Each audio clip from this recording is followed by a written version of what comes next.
अगला सवाल यह करना चाहूँगी सर। पिछले समय में गांव में हम जाते थे, सुनते थे लोगों के बीच समृद्धि है, मन प्रेम है, प्रेम भावना है। आज के समय में वो समृद्धि खत्म होती जा रही है। सर, आप इस बारे में क्या कहना चाहेंगे?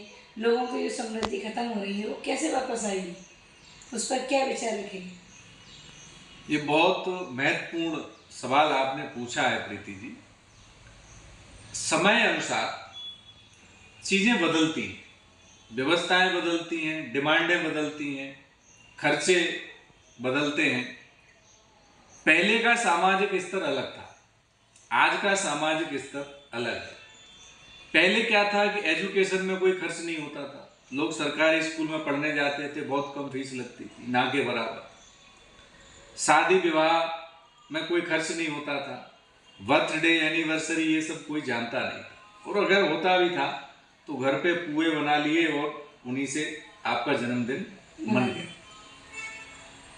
खेती में कोई खर्चा नहीं था, कोई भी बाहरी खाद दवाइयाँ खेतों में नहीं डलती थी। हमारे यहाँ गाय भैंस बैल रहते थे, उन्हीं का जो गोबर था वो खाद में काम आ जाता था, और उससे जो उत्पादन होता था भले थोड़ा कम होता था लेकिन वो 100% हमारा सेफ होता था।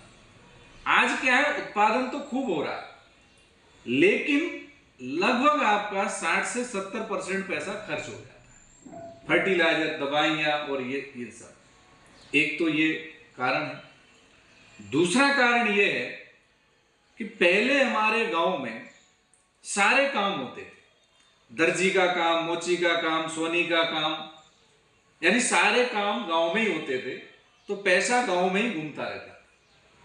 तो क्या हुआ, एक दौर आया, मशीनरी युग आया, नई तकनीक आई, और धीरे धीरे जो व्यापार थे वो शहर में बनने लगे, और गांव के जो सूक्ष्म उद्योग थे, जो गृह उद्योग थे, वो धीरे धीरे खत्म हो गए। थोड़ी इनकम बढ़ी गांव में, तो क्या हुआ, हम आलसी भी हो गए। पहले अचार, पापड़, ये तमाम चीजें गांव में ही बन जाती, दाल मसाले ये सब गांव में ही सिलवट्टे पे लोग पीस के सब्जियां बनाते थे डेली ताजी। आज गांव के लोग शहर से अचार लेके जाते हैं, पापड़ लेके जाते हैं, बड़ी लेके जाते हैं। ये हमारी गांव की जो अर्थव्यवस्था बिगड़ रही है, इसका मुख्य कारण। मैं ये कहना चाहूंगा, मैं भी गांव से बिलोंग करता हूं, कि गांव को अगर आप पढ़े लिखे हो तो आपको शहर में व्यापार करने की आवश्यकता नहीं है। आप अपने गांव का अच्छे से विश्लेषण करो कि आपका जो गांव है वो एक इकाई है। उस गांव का जीडीपी क्या है मालूम है आप?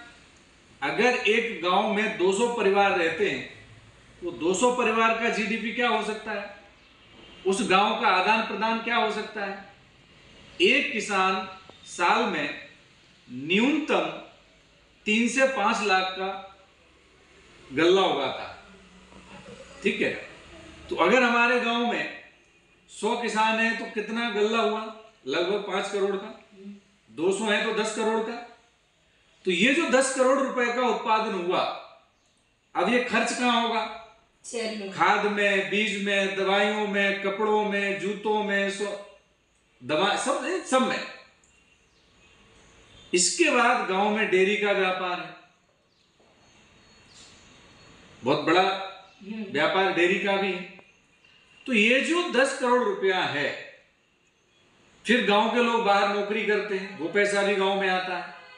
तो ये जो सारा पैसा है, ये जो खर्च हो रहा है, वो जा कहां रहा है? वो सारा शहर में जा रहा है। तो क्या हम कुछ ऐसा कर सकते हैं कि ये पैसा गांव में रुकने लगे? इस पे हमें विचार करना चाहिए। दूसरी बात, आपके गांव में जो भी उत्पादन होता है, उस उत्पादन को यदि आप ले जाके ऐसे ही बेचोगे, तो उदाहरण के लिए आपका जो चना है 50 रुपया किलो बिकता है। चने का यदि आप दाल बना दोगे तो वो 100 रुपया किलो बिकेगा। अगर चने का आप बेसन बना दोगे तो वो 150 रुपया किलो बिकेगा। यदि आप बेसन की नमकीन बना दोगे तो वो 250 से 400 रुपया किलो भी नमकीन मार्केट में बिक रहा है। तो हमें उत्पादन के साथ साथ वैल्यू एडिशन पे जाना पड़ेगा। उसके लिए आज जो पढ़े लिखे नौजवान हैं उन्हें एक एफपीओ बना लेना चाहिए, कोई कोऑपरेटिव सोसाइटी बना लेना चाहिए। हमें मिलकर सामूहिक काम करना चाहिए कि हम ये फसल अपने गांव में ज्यादा करेंगे और इसका हम ये प्रोडक्ट बनाएंगे और उस प्रोडक्ट को हम बाजार में बेचेंगे।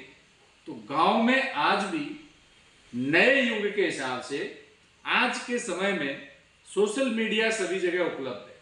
सोशल मीडिया के माध्यम से प्रचार प्रसार करना और उत्पाद बेचना बहुत आसान हो गया है।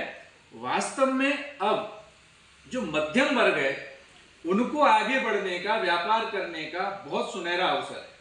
पहले क्या था कि आप अगर छोटे व्यापारी हैं, आपने कोई प्रोडक्ट बना लिया है तो उसके ऐड करने के लिए आपको किसी पेपर के वाले के पास जाना है तो लाखों रुपए का खर्च था, टीवी वाले के पास जाना है तो करोड़ों का खर्च था। आज आपके पास सोशल मीडिया है, गांव में भी हर व्यक्ति के पास मोबाइल, हर व्यक्ति के पास हमारे देश में मोबाइल हो गया है। हर व्यक्ति फेसबुक, व्हाट्सएप, इंस्टाग्राम तो चला ही रहा है। तो आप आसानी से अपना प्रचार प्रसार कर सकते हो और घर से ही आप अपने प्रोडक्ट की सप्लाई भी कर सकते हो। तो क्या क्या प्रोडक्ट बन सकते हैं? एक और समस्या है गांव में, गाय के गोबर और गौमूत्र से सैकड़ों प्रोडक्ट बनते हैं। गाय के गोबर और गौमूत्र से आप धूप बत्ती बना सकते हो, आप कॉस्मेटिक प्रोडक्ट बना सकते हो, अब तो उसका पेंट भी बनने लगा है। तो गांव में ऐसे कई अवसर हैं, वो अवसर हमको खोजने पड़ेंगे और हमें गांव से व्यापार शुरू करना पड़ेगा। तो इस पे मैं यही सभी से आह्वान करूंगा कि आओ चले गांव की ओर और गांव से अपना बिजनेस शुरू करके और हम फिर से शहर को माल सप्लाई करना शुरू करें तो धीरे धीरे समृद्धि गांव में आने लगे। ऐसा मेरा मत है। धन्यवाद। बहुत बहुत धन्यवाद।